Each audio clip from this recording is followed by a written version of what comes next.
Okay sir. ఇంతకుముందు నేను heroine qualifications ఏంటి మీ సినిమాకి అని అడిగింది ఎందుకంటే చాలామంది సౌత్ నార్త్ నుంచి అక్కడక్కడ అదర్ లాంగ్వేజ్ నుంచి తీసుకొస్తున్నారు. తెలుగులో హీరోయిన్స్ అసలు కరువు అయిపోయారు.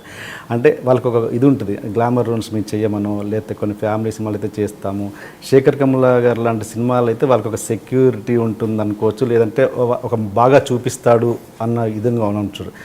సో అలాంటి వాళ్ళకి మీ సినిమాలు చూస్తే అలా ఒక ఎంకరేజ్మెంట్గా ఉంటుంది కదా, తప్పకుండా నేను అది ప్రౌడ్ ఫీల్ అవుతానండి. నాకు సినిమాలో హీరోయిన్సే కాదు, మా క్రూలో కూడా అమ్మాయిలు ఉంటారు. బట్ అయినా మీ దానికి ఎందుకు అప్రోచ్ అవ్వట్లేదు, ఎందుకు తెలుగు వాళ్ళు రావట్లేదు? ఇప్పటికీ మీరు తీసుకున్న స్టార్స్ని ఇంట్రడ్యూస్ చేసిన వాళ్ళు కూడా అదర్ లాంగ్వేజ్ వాళ్ళే. నేను దగ్గర అంటే తెలుగు వాళ్ళు రావట్లేదు అంటే దొరకట్లేదు. మేము బాగా ట్రై చేస్తాం, మేము బాగా అంటే ఐడల్ బ్రెయిన్లో పెట్టడం, మా సైడ్ నుంచి మేము ఎట్లా వెళ్ళాలో వెళ్తాము. అండ్ నా పేరు కూడా ఉంది. ఇప్పుడు అసలు లైఫ్ ఇస్ బ్యూటిఫుల్ టైంలో అయితే మొత్తం సిటీ అంతా హోర్డింగ్స్ ఉన్నాయి. అంటే నేను కొత్త కోసం చూస్తున్నాను పెట్టాము. సో ఈ సినిమాకి కూడా, ఈ సినిమా కంటే సాయిపల్లో దొరికింది కాబట్టి మేము ఎక్కువ అడ్వర్టైజ్ చేయలేదు మేము. కానీ ఈ శరణ్య ఇట్లా ఈ క్యారెక్టర్స్, అత్తయ్య క్యారెక్టర్స్ అన్నిటికీ మేము హ్యాండ్ పిక్ చేసి మేమే వెళ్ళి పట్టుకున్నాం.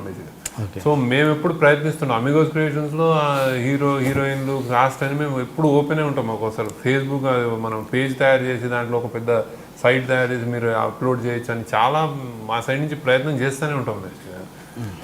కానీ అంతగా నిజంగానే ఎప్పుడు ఒక బూమ్ పీరియడ్ ఉంటుంది, ఒక బాగా వెలిగిన మన తెలుగు. ఇప్పుడు జయప్రద, శ్రీదేవి అంత తర్వాత ఒక గ్యాప్ వచ్చింది. ఆ గ్యాప్ వేవ్ అది బేసిక్ హీరోయిన్. సో మనం అంతా ఆడియన్స్ అలా స్వే అయ్యారు. సో ఎప్పుడు అది రివర్స్ అవ్వచ్చు బేసిక్. అంటే ఎప్పుడైనా అంటే మనం చేయకూడదని ఎక్కడైనా ఒక రెండు మూడు టప్ అని క్లిక్ అవుతే రివర్స్ అవ్వచ్చు. సో దానికోసం వెయిట్ చేస్తున్నాం బేసిక్. నాకు ఇప్పుడు దగ్గర ఇలాంటి క్యారెక్టర్ తెలుగులో చేసి ఇమ్మీడియట్ నాకు కొంచెం గొప్ప నాకు బాగా దగ్గర అనిపించేది అంజలి అని అమ్మాయి, తెలుగు అమ్మాయి.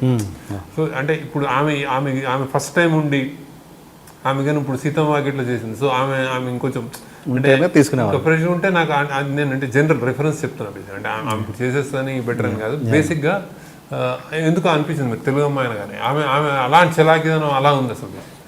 సో అలా తెలంగాణ ఎవరైనా ఉంటే టప్ అని పట్టుకుంటాం. కానీ అది అంత తేలిక కాదు, మనం అనుకున్న తేలిక కాదు. మన ఇళ్లలో యాక్ట్ చేసేస్తుంటారు, అదంతా కొన్ని స్క్రీన్ ప్రెజెన్స్ ఉంటాయి. సాయిపల్లో మీరు బయట చూస్తే మీరు అసలు ఏంట్రా అనుకుంటారు అన్నమాట. ఆమె అసలు కెమెరా ఆన్ అయినా వేరేగా ఉంటుంది అనమాట. అంటే ఆ చేంజ్ మేము పట్టుకుంటాం. అది అందరికి సాధ్యం కాదు. మేము యాక్ట్ చేస్తున్నాం కదా 10 మంది వస్తే అందరూ కుదరదు. అంటే ఒక కమర్షియల్ ఫీల్డ్ కాబట్టి అన్నీ వర్కౌట్ కావు. అలా మేము ప్రయత్నించాలంటే చేస్తున్నాం. ఇక్కడ ఎలా అంటే హీరోయిన్గా పైకి రావాలంటే, హీరోయిన్గా తెలుగు అమ్మాయిలు రావాలి అంటే గ్రాస్ రూట్ లెవెల్ నుంచి, గ్రౌండ్ లెవెల్ నుంచి ఒక కాలేజ్ లెవెల్ నుంచి మనం ఇప్పుడు ఈ ఎంసెట్లు ఇంజనీర్లే కాకుండా acting schools, media studies, advertisement schools ఇట్లాంటి బాగా ఉంటే వందల అట్లా అంత వైబ్రెంట్గా ఉంటే ఒక ఐశ్వర్యరాయ్ అట్లా వస్తారన్నమాట.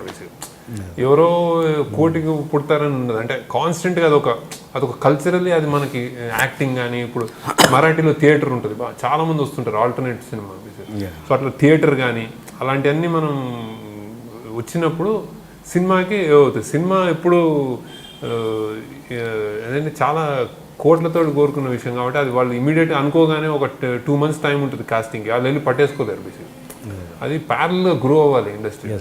అలా టీవీలో కానీ ఇప్పుడు టీవీకి సినిమాకి బాంబేలో బాలీవుడ్లో టీవీ సినిమాకి ఒక 10% తేడా, 10% వెనకాల ఉంటారు. అదే తెలుగు టీవీకి సినిమాకి ఒక 90% తేడా ఉంది. సో టీవీ నుంచి మనం ఏం తీసుకోలేం, అలా ఉంది. అంటే ఆ గ్యాప్ ఉంది కదా, అది మెల్లగా ఇప్పుడు టీవీ ఇంటర్నెట్లు పెరిగే కొద్దీ, షార్ట్ ఫిల్మ్స్ పెరిగే కొద్దీ రీచ్ అవుతుంది అనమాట. అప్పుడు రీచ్ అవుతే ఆ అమ్మాయి కనిపిస్తుంది అలా. కరెక్ట్. ఐ థింక్ అది ప్యారలల్గా వెళ్ళాలి. ఐ థింక్ పెళ్లి చూపులో చేశాడు అతను షార్ట్ ఫిల్మ్ నుంచి ఆ అమ్మాయి కాస్ట్ చేశాడు. అది అమ్మాయి తెలుగు అమ్మాయి, అంటే హైదరాబాద్ అమ్మాయి, తెలుగు అనుకోలేదు.